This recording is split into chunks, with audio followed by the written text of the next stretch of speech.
আজকে আমরা করব পঞ্চম শ্রেণীর একটি গণিত। একটি কোম্পানির ব্যবসায় ৯৫,২০০ টাকা লাভ হলো এবং তা কর্মচারীদের মধ্যে সমানভাবে ভাগ করে দেওয়া হলো। যদি প্রত্যেক কর্মচারী ৮০০ টাকা করে পান তাহলে কর্মচারীর সংখ্যা কত হবে?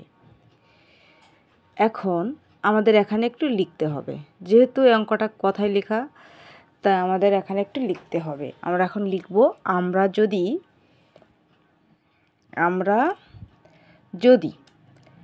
৯৫,২০০ টাকাকে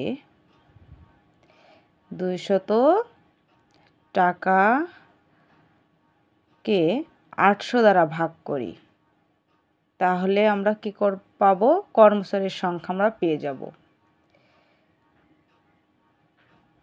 তাহলে কর্মচারীর সংখ্যা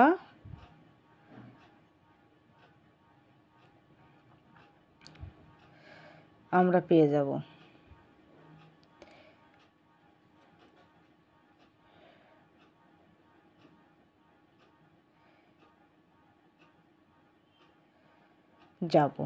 এখন আমরা ভাগ করব।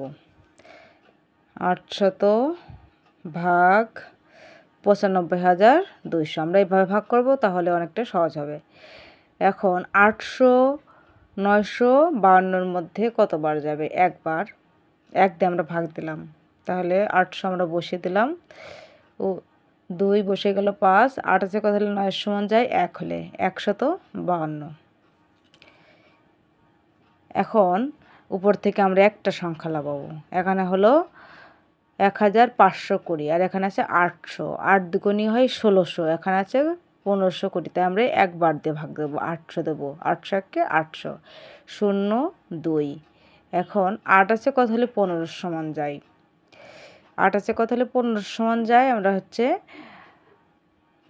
৯ ১০ ১১ ১২ ১৩ ১৪ ১৫ ৭ হলে। এখন উপর থেকে আমরা আরেকটা সংখ্যা লাগাবো। এখন ৮ দেখতে হবে ৭২-এর মধ্যে কয় আছে? ৮ নং ৭২। আর উপরে যেহেতু দুটো শূন্য আছে আমরা চোখ বুজে দিয়ে দিতে পারি। ৯ ০ ০ ৯ ০ ০, ৮ নং ৭২। তাহলে এই যে ভাগ শেষ হচ্ছে ০, আর আমরা ভাগফল কত পেয়েছি?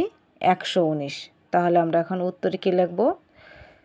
কর্মচারীর সংখ্যা হতো কত? ১১৯ জন।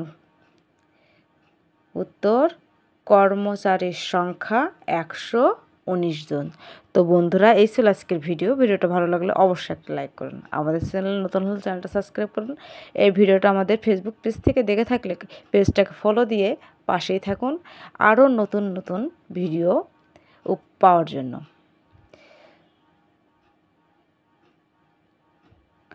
ধন্যবাদ সবাইকে।